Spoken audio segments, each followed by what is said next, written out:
Masechet Yoma, Daf Kaf Dalet, on va commencer par la 9e ligne. Ba'e Rabbi Avin, Terumat Adeshen Bechama. On est dans la Sugia de Terumat Adeshen, le prélèvement des cendres des corbanotes qui ont été consumés sur le Misbeach. Chaque jour, le Kohen devait prélever une quantité de cette cendre, la déposer les cendres de Mizraho Shel Kevesh à l'est de la rampe qui permettait d'accéder au Misbeach. Cette mitzvah était quotidienne. La question de la Gemara maintenant, c'est de savoir quelle est la quantité de cendres qu'il fallait prélever. Ba'e Rabbi Avin. Rabbi Avin se pose donc ce problème. Trumat Adeshen Bekama. Mitrumat Maaser Yalfinan la, o Mitrumat Midian Yalfinan la. Est-ce qu'on apprend de la Terumat Maaser ou est-ce qu'on apprend de Trumat Midian? De quoi s'agit-il? On sait que le Lévi, à qui on donne le Maaser, doit également à son tour prélever le Maaser du Maaser qu'il a reçu et le donner au Kohen. Ça s'appelle Terumat Maaser. Le prélèvement du Maaser que le Lévi a reçu, il doit donner au Kohen. On lui a donné le Maaser, à son tour de donner Trumat Maaser. Et la Torah nous dit que la quantité de ce prélèvement, de cette Terumat Maaser, c'est exactement 1/10. Maaser mina Maaser. Alors, la Gemara dit, plutôt Rabbi Avin se dit, puisque Terumat Adeshen, c'est un prélèvement, est-ce que le Lévi doit donner au Kohen de ce qu'il a reçu lui-même? C'est un prélèvement. Dans les deux, on retrouve la notion de Teruma, prélèvement. Alors peut-être que ça doit être la même quantité. De la même façon que Terumat Maaser, c'est 1/10, ainsi Terumat Adeshen, ça doit être 1/10 des cendres qui se retrouvent sur l'autel. Si par exemple, il y a 100 kilos de cendres, alors il faut prélever 10 kilos et aller les déposer à côté du Misbeach. Et on sait qu'il y avait un mess, c'est que ces cendres étaient englouties immédiatement dans le sol. Première hypothèse. Deuxième hypothèse, là où on retrouve le terme Teruma par rapport à des objets, c'est après la guerre contre Midian. Les Bnei Israël sont revenus avec un grand butin de la guerre qu'ils avaient gagnée contre les Midianim. Et ils ont offert à Akadosh Baruch Hu une partie de ce butin qu'ils ont gagné. Combien ils ont offert? Combien ils ont consacré au Mishkan? Ils ont consacré 1/500. Alors si c'est cela la référence, alors peut-être que sur 500 kilos, on doit prélever 1 kilo. Voilà le prélèvement des cendres. Puisque je ne sais pas quelle est la quantité, la Torah nous a dit, il faut prélever. Alors, on va chercher dans la Torah ce qui s'appelle Teruma. La Teruma du butin ou la Teruma du Maaser. On peut se poser la question, pourquoi est-ce qu'on n'a pas appris de la Teruma tout court? Nous, Israël, on doit prélever la Teruma et la donner au Kohen. Alors peut-être que c'est la même quantité de Teruma, là-bas aussi ça s'appelle Teruma. La réponse, c'est que la Teruma que le Israël doit au Kohen, Mina Torah, il n'y a pas de shi'ur. Selon la Torah, afilu hita ahat poteret et akeri. Ce qu'on donne, c'est 2%, 1/50 Aïn Benonit, ou 1/60 Aïn Ra'a, ou 1/40 Aïn Tova. Ça, c'est que Miderabanan. D'ailleurs, le mot Teruma, c'est la contraction de deux mots. Tre, mea, 2%. Mais ce n'est pas une obligation de la Torah. C'est une obligation de Chachamim. Mina Torah, il n'y a pas de shi'ur. Par contre, la Teruma du Maaser que le Lévi a reçu, là où il y a un shi'ur, c'est explicite dans la Torah. Maaser mina maaser. Également, la terouma qu'ont prélevé les bénis Israël du butin de Midian, c'est explicité dans la Torah. Et had mehamesh meot. Alors c'est pour cela qu'on a tout à fait le droit de se poser la question. Teroumat ad-deshen, est-ce que c'est d'une quantité qui ressemble à terouma de Midian ou à terouma de Maaser? Et la Gemara de répondre, en fait, on ne déduit ni de teroumat Maaser, ni de teroumat Midian. On se réfère plutôt à la terouma de Korban Mincha, le kometz, la poignée du Korban Mincha. C'est quoi ça? Tashma detane Rabbi Hiya ne'emar kan veherim ve'ne'emar lehalan veherim ma lehalan bekumtso afkan bekumtso. C'est-à-dire, la Torah nous demande au Kohen de prélever une partie du Korban Mincha, une poignée, et de brûler cela sur l'autel. Cette poignée, c'était juste le contenu de 3 doigts. Il fallait raser avec le pouce, raser avec l'auriculaire, et juste une poignée, le contenu de 3 doigts. Comme il est écrit dans la Torah, Veherim mimenu bekumtso misolet amincha ou mishamna vet kol alevona asher ala mincha vektir amizbeach reyach bihoach azkarata l'Hashem. Voilà, là on retrouve également le mot terouma. Alors terouma, c'est ni un dixième, ni un 500e. On l'apprend par Xera Shabbat de Veherim, Veherim. Veherim, à propos du Korban Mincha, c'est un kometz. Alors même Veherim est un deshen, c'est un kometz. Mais Rashi va nous dire que, évidemment, il ne s'agit pas de prendre de la cendre avec ses doigts. Sinon le Kohen va se brûler. À l'intérieur des cendres, il y a des morceaux de braise brûlantes. Il prenait avec un kéli, mais la quantité qui correspond à un kometz. Et pas de bédiou qu'un kometz. Le principal, c'est que, au minimum, il y ait de quoi remplir une poignée. Mais il avait le droit d'en prendre plus. Qui peut le plus, peut le moins. Comme dit Rashi. Tashma de meharamat kometz yalfinadla. Lo ifhot me omed melo a kometz. Faut pas qu'il prélève moins que le contenu d'une poignée. Vimratzale osif yosif. Mais il peut rajouter plus. Des haleka les memar davka ka'amar. Ce n'est pas possible d'exiger une poignée bidiouk pour les cendres comme pour le korban mincha. Pourquoi? Des halo efshar lifshot beremetz gehalim rothot et yadav velikmotz. Il ne peut pas prendre avec ses doigts, avec sa main, pour se commettre. Donc forcément, on parle ici du minimum, mais pas du maximum.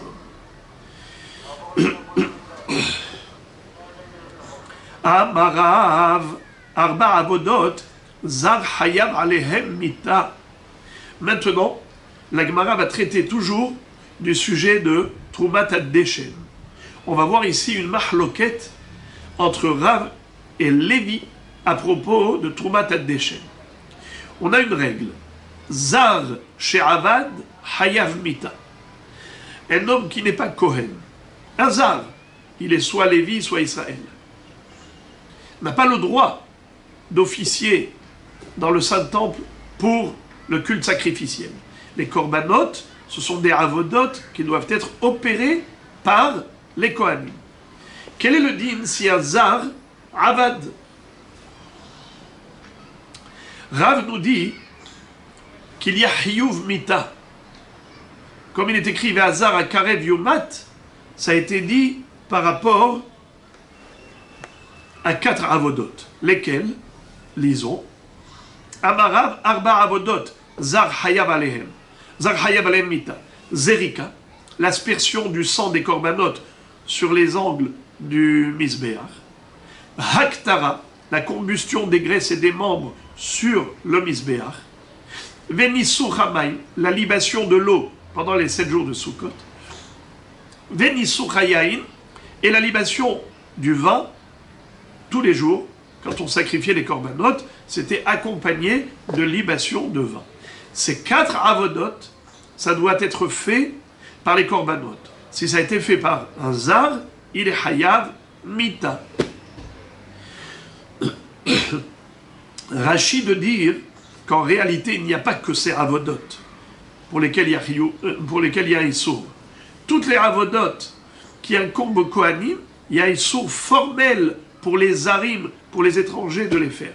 Seulement, ces 4 avodot, elles se distinguent par le fait qu'il y a même hiyuv mita. Il y a même hiyuv mita. Une mort céleste. Ça veut dire que c'est Akadosh Baruch Hu qui va lui retirer la vie prématurément, Hashem Yatzilenu. Mais c'est que par rapport à ces 4. Les autres, bien que ce soit interdit, mais il n'y a pas de hiyuv mita. Velevi Amar Afterumat Adeshem. Lévi dit, il n'y a pas que Zerika, Haktara, Nisuchamaim, Nisuchayaim. Même Terumat Adeshem. Même le prélèvement des cendres qui se faisait quotidiennement par le Kohen, si ça a été fait par un zar, ce zar est Hayav Mita. Vechen Tane Lévi Bematnite.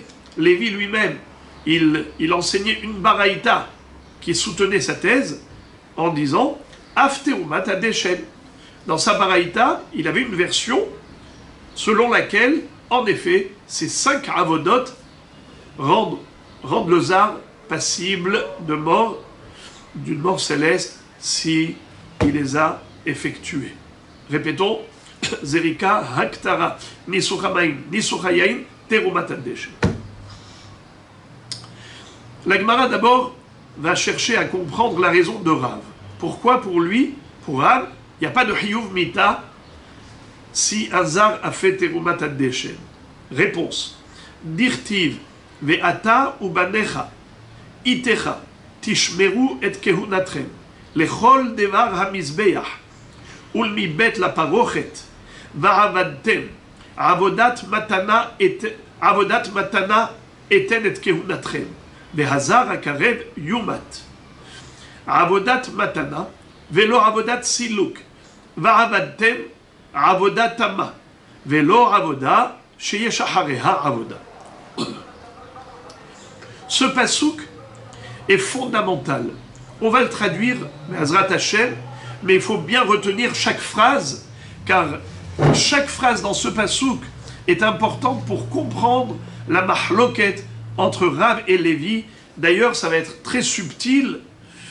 Au départ, on va avoir les bases de leur mahloket qui sont faciles, mais après, c'est quand on va rentrer dans la finesse et la subtilité du sujet, c'est là qu'on va voir que Lévi va couper le cheveu en 4. Léat. D'abord le pasouk. Akadosh Baruch Hu va dire au Kohanim, à Aaron à Kohen, Ve'ata, et toi, Ubanecha, tes enfants les Kohanim, Itera, seront avec toi, Tishmeru et kehunatrem. Veillez à votre kehuna. C'est-à-dire, vous devez veiller à ce que ce soit que vous qui effectuerez les avodot, mais surtout pas des étrangers. Les chol devar hamizbeach, par rapport à tout ce qui est relatif à l'autel, au mizbeach. Ulmi bet la parochet, et à l'intérieur du rideau, c'est-à-dire dans le Kodesh HaKodashim, là où il y a l'Arche Sainte. Va'avadtem, et vous allez servir Hachem. Avodat matana, un service de don. On va voir que avodat matana, ça veut dire quoi un service de don? Parce qu'il y a 2 sortes de avoda. Il y a avoda où on est noten, il y a avoda où on est lokeyah. Avodat matana, au velo avodat siluk. Par exemple, retirer les cendres du misbéach, c'est siluk. Déposer les membres sur le misbéach, c'est matana. Asperger le misbéach avec du sang, c'est matana. Donc, je me redis, va avatem avodat matana. Plutôt, va avatem virgule. Avodat matana eten et kehunatre. Votre kehuna consiste à faire des avodot de matana. Ve'hazar akarev yumat. Un étranger qui approcherait ces lieux pour faire cette avoda serait passible d'une mort céleste. Fin du pasouk. Alors maintenant, Rav, regardez comment il a compris le pasuk. Avodat matana velo avodat siluk.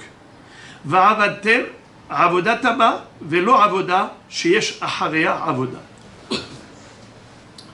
Il y a dans ce pasuk deux termes qui vont retenir notre attention.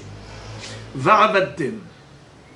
Va'avatem, c'est la contraction de deux mots. Avoda tama.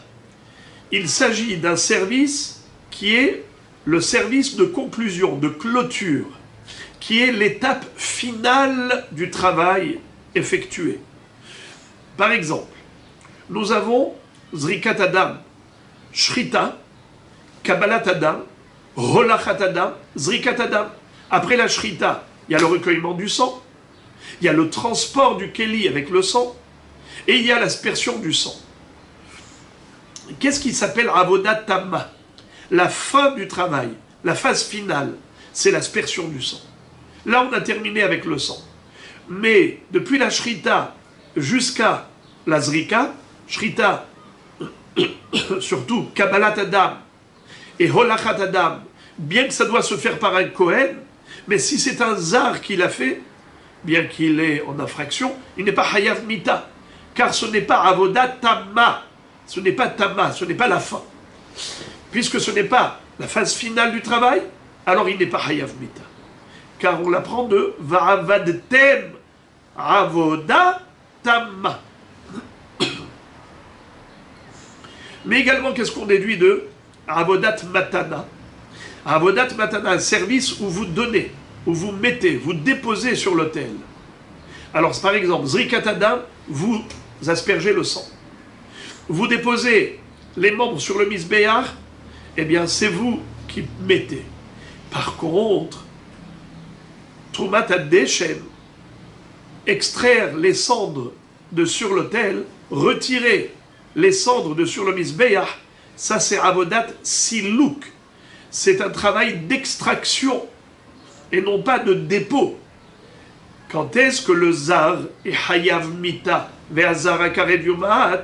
C'est uniquement si c'est Avodat Matana, une Avoda que le Kohen aurait dû faire d'être noten, de déposer sur l'autel, d'asperger le sang. Mais si le Zar a retiré les cendres à la place du Kohen, il n'est pas Hayav Mita. Parce que ça s'appelle Avodat Silouk et pas Avodat Matana. Pour être Hayav Mita, il faut que ce soit, premièrement, Avodat Matana, deuxièmement, Avodat Tama. Voici donc les deux critères. S'il en manque l'un des deux, eh bien le Zar est Patour. Il ne sera pas Hayav Mita. Récapitulons. Va'avadtem, c'est Avodat Tama. Avodat Matana, Velo Avodat Silouk. Voilà pourquoi Rav nous dit qu'un Zar Sheherim est un déchet Patour. Il n'est pas Hayav Mita. Alors, une fois que Rav nous a donné une explication tellement claire, la Gemara va se tourner vers Lévi. Alors, comment se fait-il que Lévi dit que Zar Sheherim est un déchet Hayav Mita? Lévi, Rabbe Rahamana, Lechol Devar HaMizbeach. Lévi va te dire, dans ce même pasouk, il y a encore une phrase supplémentaire. Lechol Devar HaMizbeach. Un Zar qui aurait empiété dans le domaine du Kohen et qui aurait effectué une avoda à sa place, même si c'est avodat silouk, mais c'est en rapport avec le Mizbeach. Lechol Devar HaMizbeach. Or, Toumat Ad-Deshen, c'est quoi? C'est retirer et extraire une partie des cendres qui étaient entassées sur le Mizbeach. Donc, Vadaï, ça répond à ce critère de l'Echol Devar HaMizbeach. Ma'ashe'ela. C'est pour cela que d'après Lévi, Zar Sheherim Tadeshen, Hayav Mita. Alors la Gemara, maintenant va dire, alors Rav, comment tu comprends cette phrase du Passouk? L'Echol Devar HaMizbeach. Lévi s'est expliqué brillamment. Verav, Hahu, Leatouye Sheva Hazaot Shebifnim, le Sheva Metzora. Rav te dit, l'Echol Devar HaMizbeach, ce l'Echol, c'est un terme d'inclusion. Justement, la Torah veut inclure parmi les travaux qui rendent le zar passible d'une mort céleste, zar she'avad hayav mita, eh bien ce n'est pas seulement ce qui est relatif au misbéach, même des hazaot, même des aspersions de sang qui n'ont pas lieu sur le misbéach. Exemple, hatat apenimit. C'est quoi hatat apenimit? Généralement, le sang du korban hatat est aspergé sur les angles du misbéach hachitzon, le grand misbéach qui se trouvait dans la Hazara. Mais il y avait également des korbanot hatat qu'on appelle hatat apenimit parce que leur sang était aspergé dans le Echal, à l'intérieur du Beth Amikdash, pas dans la partie découverte où il y a le misbéach hachitzon. C'est quoi ces hataot? Il y a un hatat qui s'appelle par Herlem Davar Shel Tzibur, un autre par Kohen HaMashiach. Le Kohen Gadol s'appelle Kohen HaMashiach parce qu'il a été oint avec l'huile d'onction sacrée. Si lui s'est trompé, il a enseigné par erreur qu'il était permis de faire telle ou telle action qui était interdite sous peine de carette. Il a fait une grave erreur. Mais non seulement ça, qu'il s'est trompé au niveau de la théorie, mais lui-même, il a mis en pratique son erreur. Normalement, un korban hatat, c'est une femelle qui se bat au séira. Soit une chèvre, soit une brebis. Mais quand il s'agit du Kohen HaMashiach, il doit apporter un bœuf. Par Kohen HaMashiach.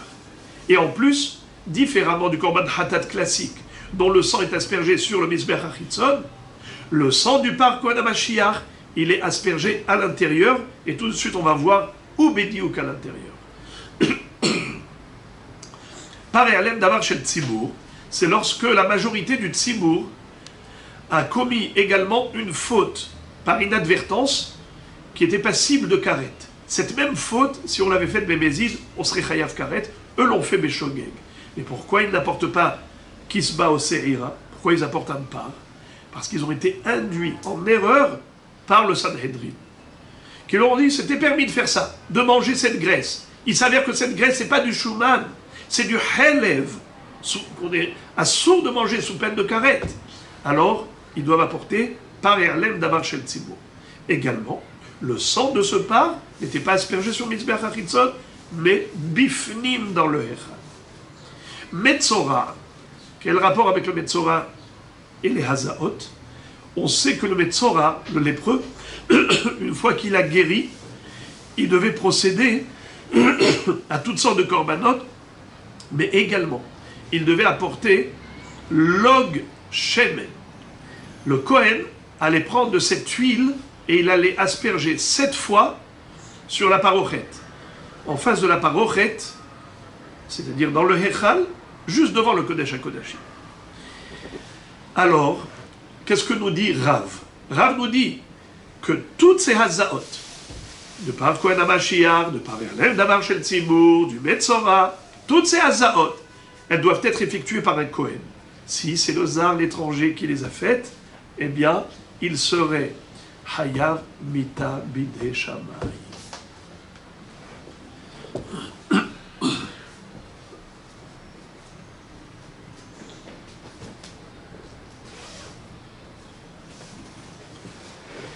Alors, d'après Rav, on a compris que l'echol devar hamizbeach, le lechol, qui est un terme d'inclusion, kol, klal, ça vient inclure et rajouter quoi?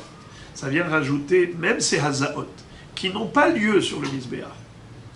Malgré tout, Hazar et Karev Yomat, cet étranger-là, puisqu'il a fait le travail à la place du Kohen, les chayav mita, bien que ce ne soit pas sur le mizbeach. Ok.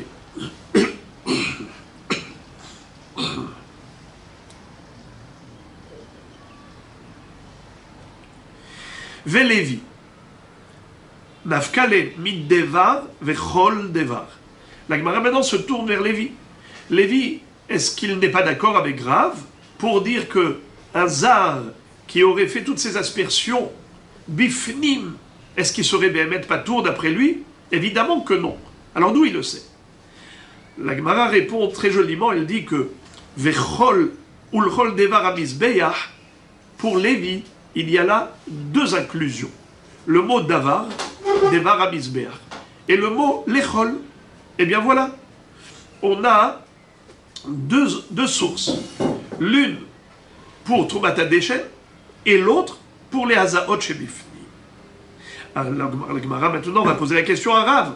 Pourquoi il n'est pas d'accord avec Lévi? Rav, devar, vechol devar, lodarish. Pour Rav, c'est une seule terminologie. Vechol, ulchol devar hamizbeach. Il n'y a pas deux phrases. Lechol, virgule, devar, virgule. Non. Lechol davar, c'est une seule chose. C'est une seule phrase. Tu ne peux pas déduire deux halachot différentes de ces deux mots, parce que lechol davar, c'est une seule phrase.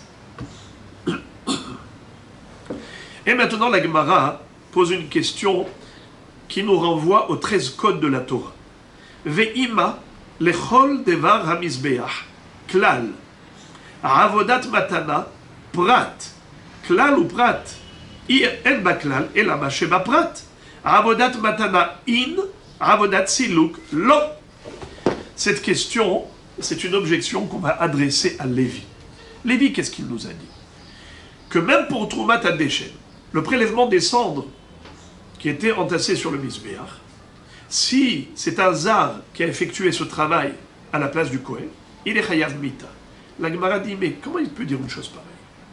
Pourtant, dans ce pasouk, la structure du pasouk, elle est dans une forme de klal ou prat. On a les 13 codes de la Torah. Rabbi Ishmael Omer Bishloshesret, Midot HaTorah Nidreshet, Bekalva Homer, Bigzera Shava, Binyana Vekatuv Echad, Binyana Shne Ktuvim, klal ou prat ou klal, Iatadan Elad Ke'en Aprat. Klal ou prat, En ba klal Elama Sheba prat. Lorsque la Torah s'exprime ainsi, d'abord elle donne une généralité, ensuite une précision, ensuite à nouveau une généralité. Klal, prat, klal. Comment doit-on commenter ce pasuk? On dit comme ça. Le prat, c'est un détail que la Torah te donne pour expliquer le klal. Tu veux savoir qu'est-ce que ce klal inclut en lui? Eh bien, il englobe tous les détails qui ressemblent à ce détail précis que la Torah t'a donné. Klal ou prat ou klal, yatadam ela ke'en haprat. Le prat te sert de référence pour connaître tous les pratim qui sont inclus dans le klal. Or ici, ce n'est pas le cas. Il n'y a pas de klal, prat, klal.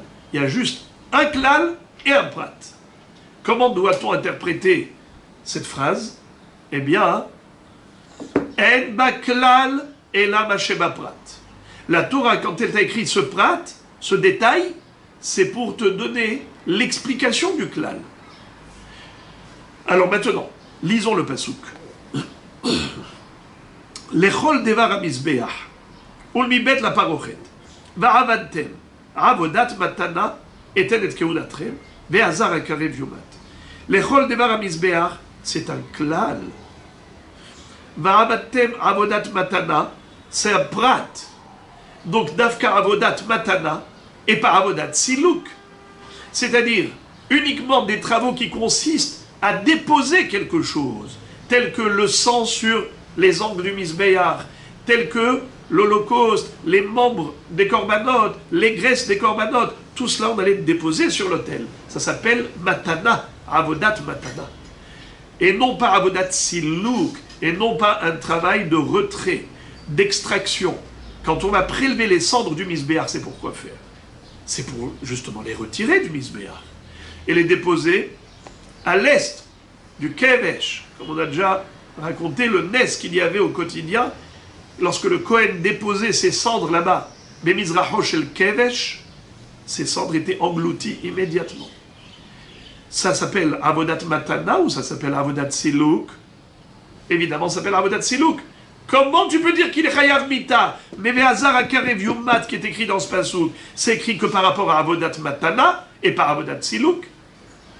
C'est une grande question que la Gemara adresse à Lévi,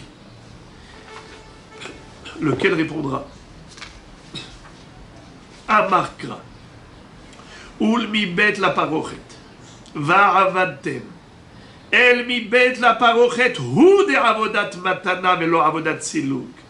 Habahut afilu avodat siluk. Aïe, aïe, aïe, quel chokhma de Lévi. Il a coupé le cheveu en deux. Et il te dit, la kavana, c'est vrai, tu as raison. Avodat matana velo avodat siluk. Mais tu as sauté juste deux mots. Ulmi bet la parochet. Quand est-ce que la Torah établit un distinguo entre les deux catégories de travaux, matana ou siluk? C'est uniquement mi bet la parochet, derrière le rideau. Qu'est-ce qu'il y avait derrière le rideau? Le Kodesh HaKodashim. Le jour de Kippour, lorsque le Kohen Gadol rentrait avec l'encensoir pour mettre la Kétoret à l'intérieur du Kodesh HaKodashim, il y a deux avodot. Matana, c'est déposer la Kétoret, et avodat siluk, c'est revenir après pour retirer l'encensoir. Avodat matana, mettre la Kétoret. Avodat siluk, retirer l'encensoir. Eh bien là, la Torah établit un distinguo. Quand est-ce qu'un zar serait chayav mita? Que lorsqu'il aura déposé l'encensoir. Mais s'il était venu juste pour le retirer, ça s'appelle siluk, dans ce cas-là, il est patour. J'ouvre une parenthèse, le Tosfot Yeshamim pose une question très forte. Ils disent, mais quelqu'un qui rentre dans le Kodesh HaKodashim, un étranger qui n'est pas Kohen Gadol, qui rentre dans le Kodesh HaKodashim, eh bien il est Hayav Mita, de toutes les façons, même sans rien faire. Alors, la réponse est très belle, c'est qu'il s'agit d'un homme qui ne savait pas qu'on n'a pas le droit de pénétrer le sein des saints. Il ne savait pas. Donc par rapport à ça, il est shogeg. Il est shogeg, donc il ne va pas être Hayav Mita. Quelqu'un qui fait une Avera Beshogeg n'est pas Hayav Mita. Par contre, ce qu'il sait, il sait que c'est assour de prendre la place du Kohen pour la Avoda. Et il a tout de même fait. Et c'est de cela qu'il s'agit. Il est Hayav Mita pour Avodat Matana, mais il n'est pas Hayav Mita pour Avodat Siluk, même lorsqu'il est Mézid. Alors maintenant, on a tout compris. Comment Lévi a tiré son épingle du jeu? Il dit c'est très simple. Ce pasouk-là, duquel tu as déduit que c'est Davka Avodat Matana, Velo Avodat Siluk, ça ne s'applique pas à Bahutz, ça s'applique à Bifnim. Qu'est-ce que ça veut dire? Ulmi bet la parochet. À l'intérieur du Kodesh HaKodashim, là je dis, il y a Avodat Matana et pas Avodat Siluk. Mais à l'extérieur du parochet, Bahutz, là-bas, il n'y a pas de différence. Même pour Avodat Siluk, il est Hayav Mita. Même pour Trumat Deshem, il est Hayav Mita. Voilà comment Lévi a réussi à répondre à cette grande question. La Gemara dit, Iachi, va'abadtem nami, el mi bet la parochet, hud de avoda tama, velo avoda sheyesh aharea avoda, habahutz, afilo avoda, sheyesh aharea avoda. La Gemara dit, dans ce cas-là, pourquoi est-ce qu'un homme, par exemple, un zar, qui a fait juste holachat adam, un zar qui a fait juste kabbalat adam, on a déjà dit qu'il n'est pas chayav mita. Pourquoi?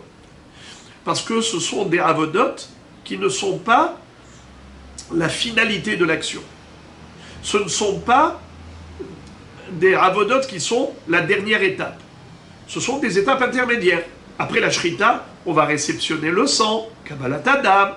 Ensuite, on va être molir, on va transporter ce sang, holachat adam.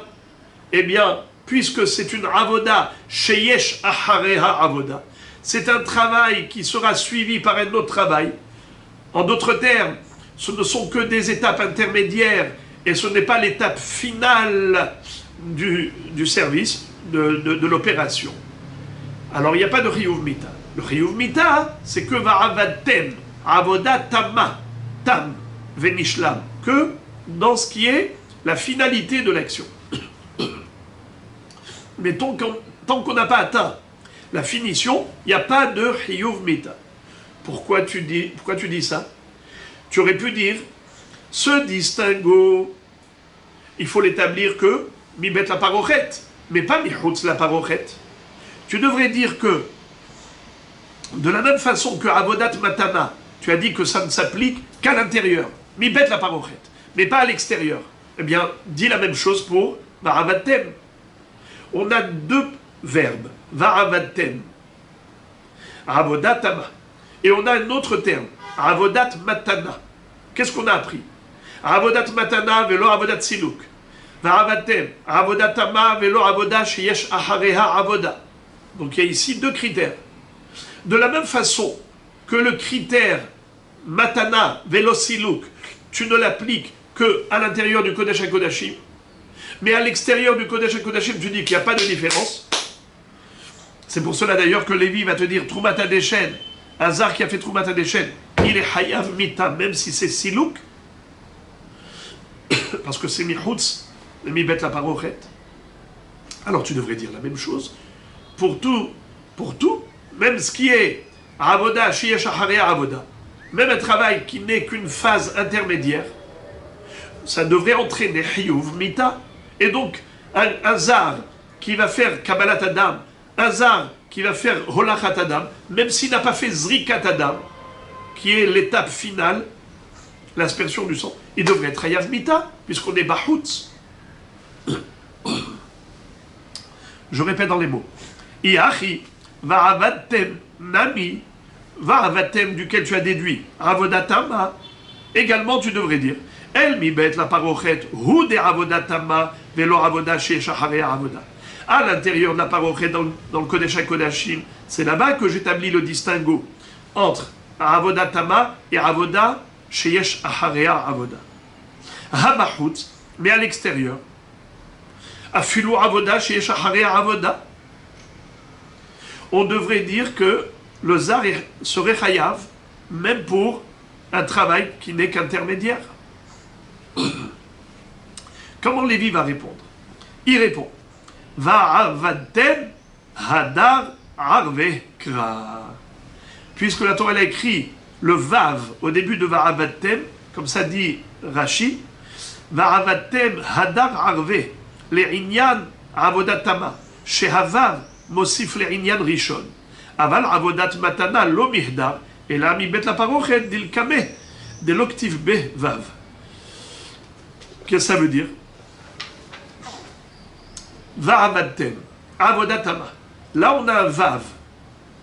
Le vav de Va'avatem, en français, c'est ET, c'est la conjonction de coordination.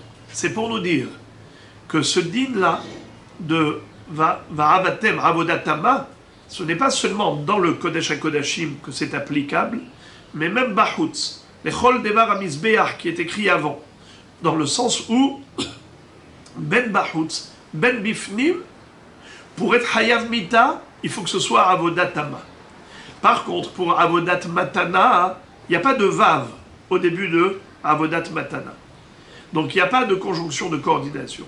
C'est la raison pour laquelle je dis que l'exigence du critère Avodat Matana velo Avodat Siluk, ce n'est que dans le Kodesh HaKodashim. Mi bet la parochet, mais pas Bahutz. C'est comme ça que Lévi a répondu. Et maintenant, Rava va se demander quel est le din du Hechal. On a trois espaces. Il y a le Kodesh HaKodashim, ça s'appelle Bifnim. On a le Mizbeach qui est à l'extérieur, qui est d'ailleurs découvert sous le ciel, le Mizbeach. Mais entre les deux, on a le Hechal, qui est à la fois un espace clôturé, fermé, mais d'autre part, ce n'est pas le Kodesh HaKodashim. Quel est le statut du Hechal? Est-ce que c'est comme le Kodesh HaKodashim ou bien est-ce que c'est comme Bahutz? Quelle est la nafkamina? Quelle est la conséquence, l'incidence?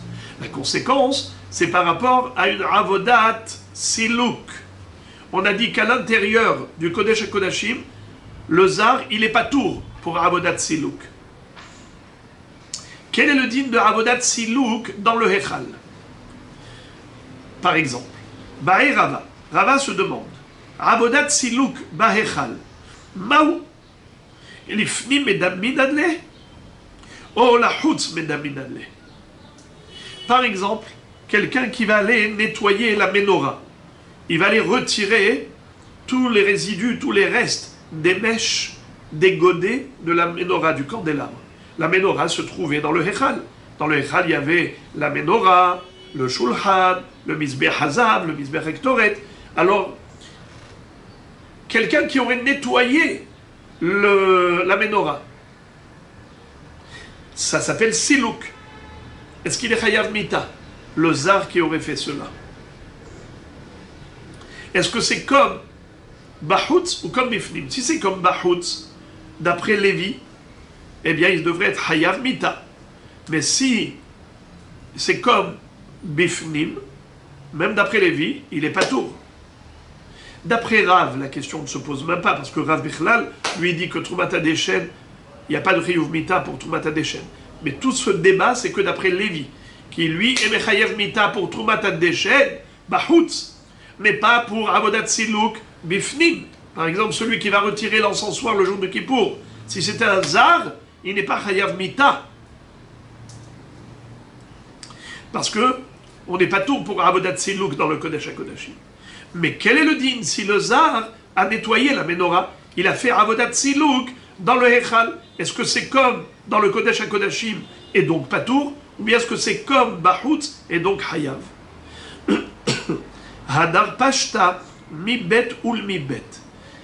Ensuite, Rava lui-même s'est auto-répondu. Il dit dans le passou qu'il est écrit ul mi bet la parochet.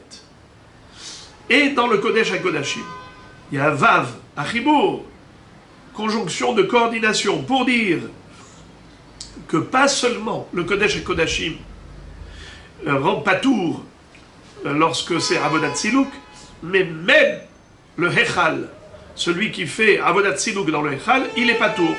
On a annexé le Hechal au Kodesh HaKodashim. Et la Merata Azar chez Sider et Ashulhan li Hayev. Dans ce cas-là, qu'est-ce qu'il y avait dans le Hechal?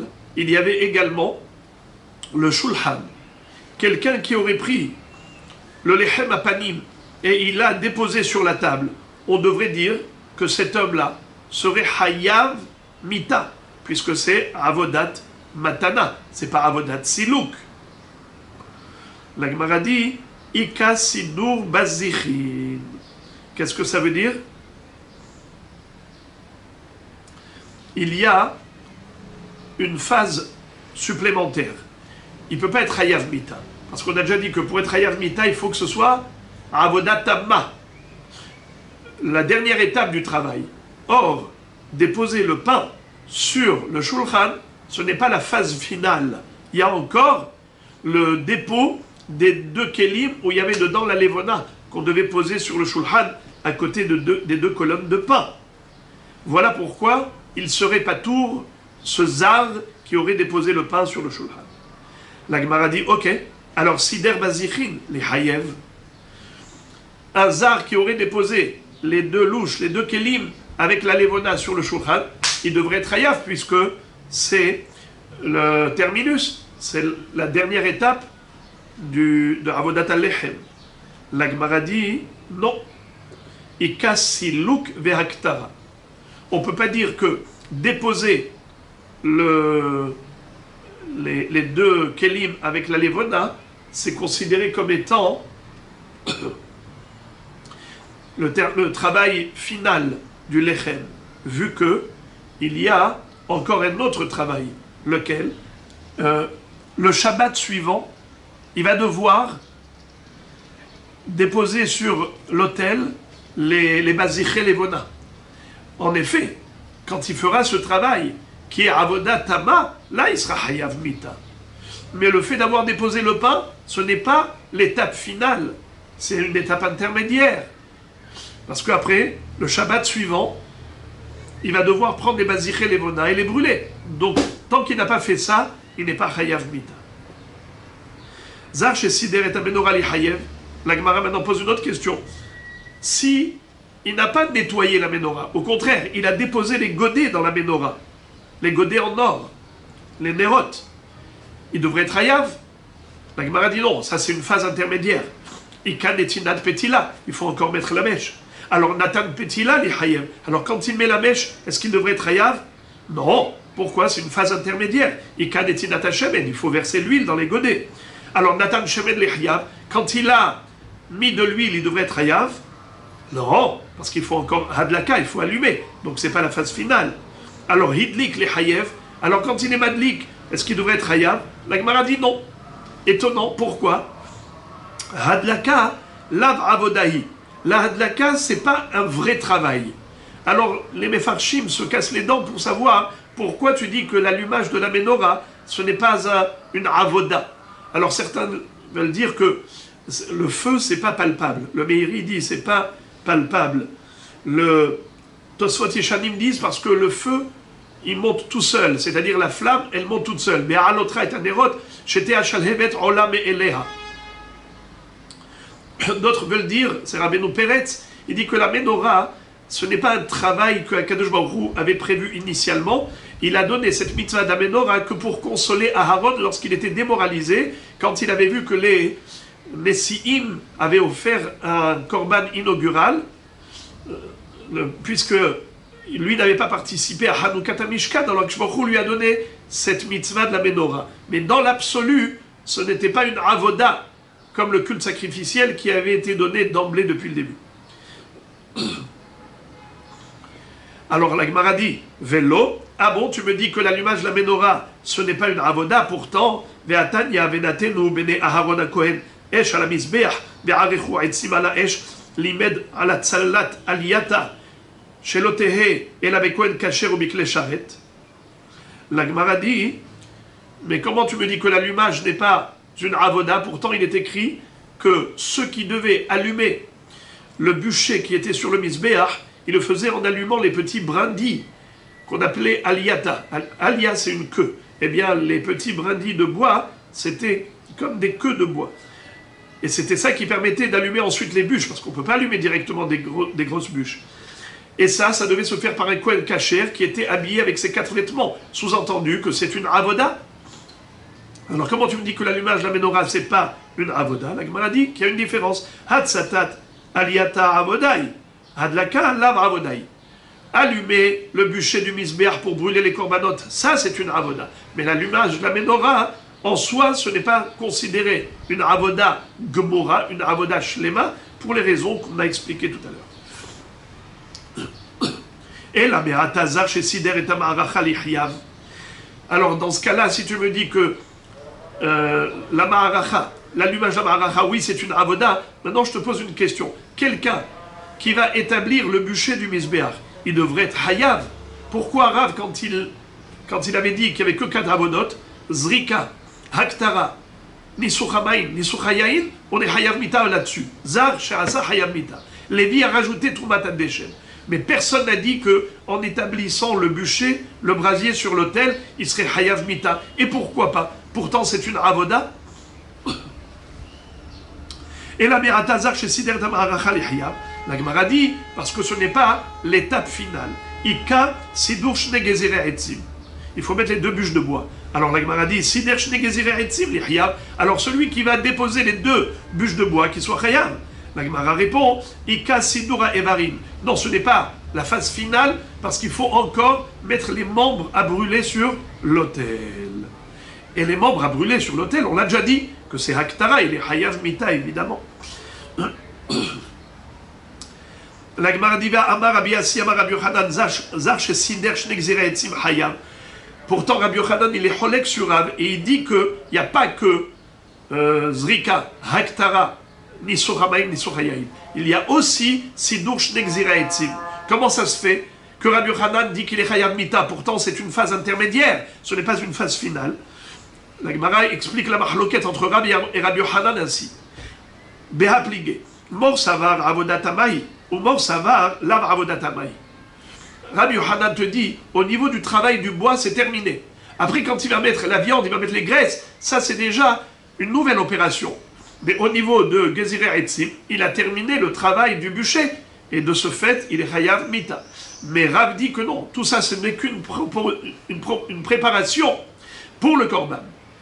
Donc c'est une phase intermédiaire. Le bûcher, c'est pas un but en soi. Et la Gemara conclut le sujet en citant une baraïta qui va soutenir la thèse de Rav et une baraïta qui va soutenir la théorie de Lévi. C'est-à-dire, selon une baraïta, on est oui hayav pour Troumat Adeshen, Zar chez Herim et Adeshen hayav mita, selon une autre braïta, il n'est pas tour de mita. Tanya Kavate des Rav, voici une braïta qui dit comme Rav que le Zar est pas tour. Ravodot, chez Zar hayav alehem mita, voici la liste des Ravodot pour lesquels le Zar est hayav mita. Zrikat Adam, l'aspersion du sang. Ben lifnim, ben lifnai ben lifnim. Que ce soit à l'intérieur du Hechal ou que ce soit dans le Kodesh à Kodashim. Ve'amazé behatatarof. Ou bien celui qui asperge. Alors, excusez-moi. Zrikadam.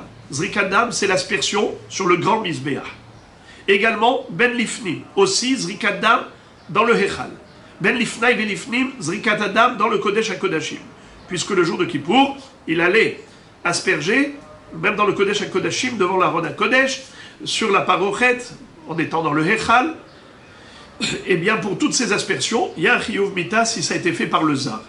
Ve'amazé behatatarof. Également, lorsqu'on a fait la Melika du Rof, comme les tourterelles ou les colombes, qu'on sacrifiait comme volailles dans le Beth Amikdash, il fallait asperger le mur du Mizbeach avec Hatatarof, avec le sang qui giclait de la nuque du Rof. Ve'amematse, ou bien celui qui va comprimer la volaille pour que le sang coule sur le mur du Mizbeach. Ve'amaktir be'olatarof, ou celui qui va consumer le Rof sur le Mizbeach. Donc on a déjà dit que tout ce qui est Olatarov, tout ce qui est brûlé sur le Mizbeach, eh bien, Hayav Mita. Ve'amenaser shlosha lugim maim, ou shlosha lugim yaim, et celui qui fait la libation de vin, 3 lugim, shlosha lugim maim, ou bien shlosha lugim yaim, c'est la quantité de vin pour la libation, ou la quantité de l'eau pour la libation, c'est 3 lugim. Dans un log, il y a à peu près 33 centilitres, 3 lugim, c'est à peu près 1 litre. Voilà donc que dans cette braïta ne figure pas du tout Troumat Adeshen. En d'autres termes, il n'y a pas de Chiyuv Mita pour un Zar, Sheherim et Adeshen. Ça corrobore les paroles de Rav. Betania Kavate de Lévi, mais on a trouvé une braïta qui dit comme Lévi, comme quoi oui, il y a Chiyuv Mita pour Troumat Adeshen. Voici ce que dit la braïta. Avodot Shezar Hayav Alehem Mita, Hamerim et Adeshen. Voilà. Hamerim et Adeshen. Un Zar qui a été Merim et Adeshen. Vesheva Hazaot Shebifnim. Et les 7 aspersions qui se font le jour de Kippour à l'intérieur du Kodesh HaKodashim. Vesheba Metzora. Et les 7 Hazaot avec l'huile qui se font dans le Hechal, en face de la Parochet. Ve'ama'ale al gaber Mizbeach. Et celui qui fait monter les membres et il les brûle sur le Mizbeach. Ben davar kacher la Mizbeach ou ben davar pasoul. Pas seulement s'il a fait monter des membres qui étaient cachers, mais même des membres qui étaient pasoul, qui étaient tamés, puisque le Mizbeach, il est mekadesh. Le Mizbeach, c'est comme un mikvé. Et de ce fait, c'est considéré comme une avoda, et un zar chez Ravad qui a été maktir, il est chayav mita. Je terminerai avec une parenthèse en disant que le Ritba dit que toute cette sugia qui a parlé de zar chez Ravad chayav mita, on parle d'un zar, non pas un vrai étranger. On parle d'un Kohen qui a travaillé, mais sans les begadim du Kohen. Car le Kohen doit porter les vêtements sacerdotaux pour effectuer son sacerdoce. Mais si il était sans les begadim, c'est comme un zar. Il n'est pas Kohen, mais Kihuno. Kohen, mais Kihuno, ça veut dire un Kohen avec ses begadim de Kehuna. Bon, en tout cas, ce n'est pas l'explication de tous les Rishonim, mais voilà, donc pour ce Inyan de Troumat Adeshen. Bruchim Tiyu.